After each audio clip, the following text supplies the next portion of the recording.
Hey guys, Toby here with another video. Today I want to show you how to beat the Winged Horror at the Dreaded Peak.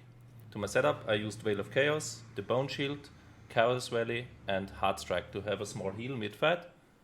And as a weapon I used the crossbow. As a consumable I just used the 100% blood from a brood. So starting with the boar. The boss starts to use his charge ability. As you can see, there are two orbs spawning next to him and you have to dodge everything, either the boss or the orbs. You are able to stand between the orbs and the boss when he charges, so you could avoid it like that if you have to, if you have no get closer. Then, as you just saw, he's also spawning those fire orbs spawning from him when he's on ground, and that fire will last pretty long. So should you stand in that, you will get a burn debuff that lasts for 5 minutes and it will slowly tick you down. And that applies to every fire ability that boss has. Next up, he's going into mid-air and he will spawn more fire orbs around the location where he went up.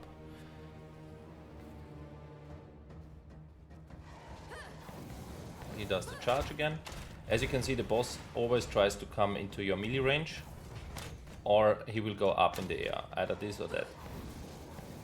So here you can see he spawns more fire orbs, but they are located under his flight path, and after he's done doing that, he will charge down to the ground. You will see it a little bit indicated by the shadow, so try to avoid that. That was his next ability. He's spawning a Frost Vortex on the ground that does initial damage and also damage over time after that. And coming to his next ability, you just saw the orbs spawning out of him, flying in directions. Those will also burn you, so try to dodge those also.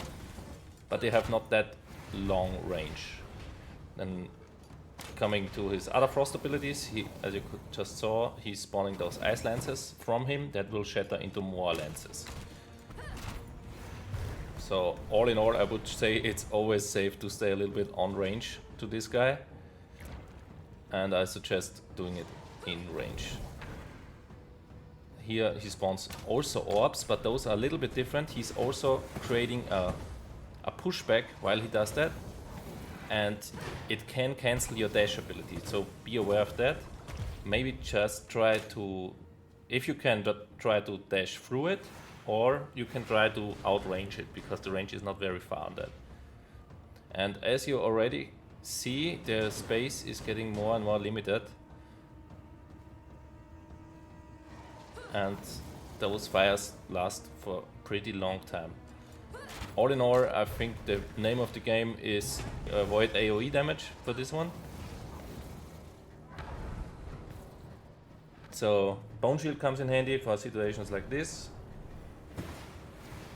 Had it on cooldown here, but normally you can get a bunch of skeletons out of that. Coming to his debuffs, he has two different debuffs. If you get in the fire, you will burn. If you get in the ice, you will freeze. The better one is to be frozen than to be burned, because the freeze will only reduce your movement speed by 5%. That's not a big deal, but the burn will slowly tick your life down.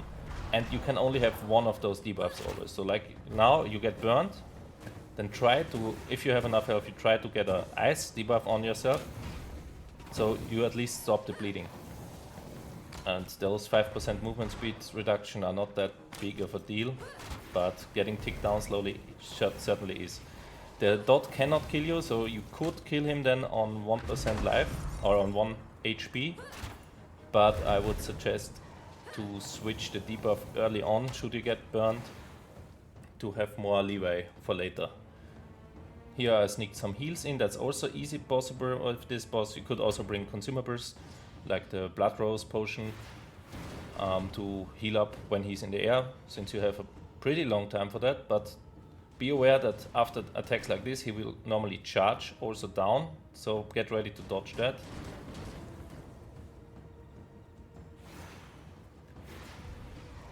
Here again, the charge is always indicated by those two orbs spawning next to him, left and right, so you will see that early enough. Here I think I got another quick heal in. And the Bone Shield is doing work for this one, I would say. For the bullet hell ability and also for the charge, should you have not your dash up, it's always helpful. Here on the bullet hell I had like 3 skeletons up. Those were also doing work, distracting the boss. So like always, a Bone Shield is just an amazing ability. I can just recommend you to get that.